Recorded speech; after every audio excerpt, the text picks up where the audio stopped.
Novembro de 2025, o dia que o Brasil conheceu seu primeiro tetracampeão da Libertadores. Flamengo e Palmeiras fizeram a segunda final do século e um jogo que todo mundo parou para assistir. E o resultado? 1 a 0 Flamengo em cima do Palmeiras. Mas existem alguns detalhes que levaram a esse resultado e é bem provável que você não tenha visto ou percebido por conta do calor do momento, porque o jogo foi uma loucura. O que exatamente aconteceu no dia 29 de novembro de 2025? Hoje vamos ver os 3 motivos que levaram o Flamengo a ser campeão da Libertadores em 5 minutos.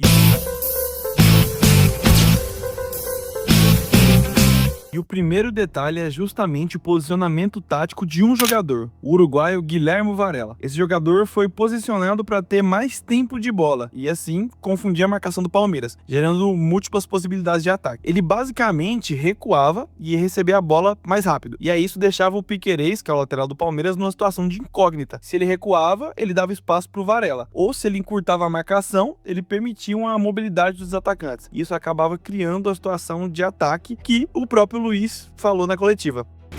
É extraordinário, é imenso, né?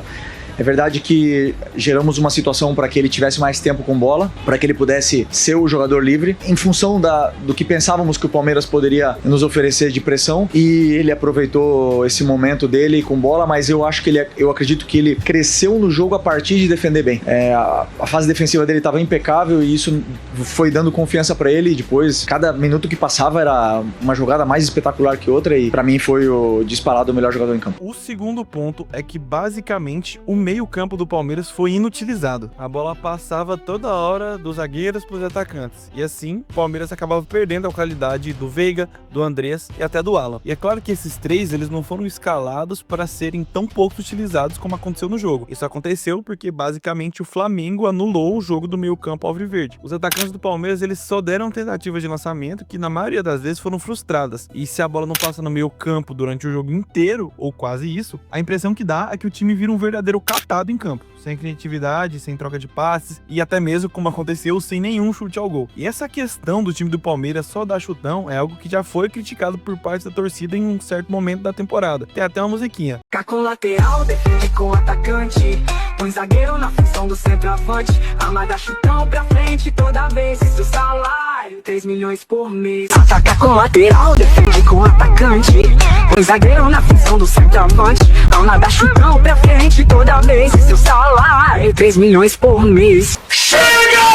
Que eu não sou palmeirense, mas eu acho essa música engraçada demais, velho. E o curioso é que o Abel já tinha resolvido esse problema de chutão utilizando a formação com 2 atacantes, o Vitor Roque e o Flaco Lopes. Isso até chegou a ser um 4-4-2 em alguns momentos da temporada, mas parece que ele mesmo destruiu o que tava dando tanto resultado. Também teve a lesão do Lucas Evangelista, que é o que a gente precisa destacar. Mas enfim, foi um verdadeiro jogo ruim do Palmeiras na final da Libertadores 2025. Outro fator bem importante que a gente também precisa destacar são as contratações que ambos os times fizeram. E isso na final pesa muito, não só a final, como no campeonato todo. O Flamengo optou por trazer nomes extremamente consolidados e com experiências na Europa. O próprio Saul, Danilo, Alexandro, pra mim o mais absurdo de todos foi o Jorginho, que também foi oferecido ao Palmeiras, mas o Palmeiras não quis. Então esses nomes fazem total diferença, enquanto o Palmeiras optou por trazer jovens promessas após. Na hora de decidir o campeonato, são os jogadores vencedores e vitoriosos que vão acabar favorecendo o time que eles jogam. E o último ponto que a gente vai destacar aqui é o lance que acabou com o jogo, o escanteio, ou o tiro de canto. E é muito fácil perceber o que tem de errado aqui. Essa é basicamente a imagem do gol na hora da cobrança do escanteio. Veja que todo mundo tá marcando todo mundo bonitinho. Tem os jogadores do Palmeiras pra sobra na área, como o Alan e o Vitor Roque, é normal pro contra-ataque. Porém, repara no Danilo que tá sozinho no meio da área. E o Bruno Fux, que é quem cometeu esse erro. Ele deveria estar marcando o Danilo, acompanhando o Danilo desde o começo da jogada. Mas, como isso acabou não acontecendo, a gente viu que o Danilo tomou velocidade, subiu, e o Bruno Fux ainda conseguiu ficar parado, não acompanhou e nem subiu, e o que resultou nisso aí que você vai ver agora.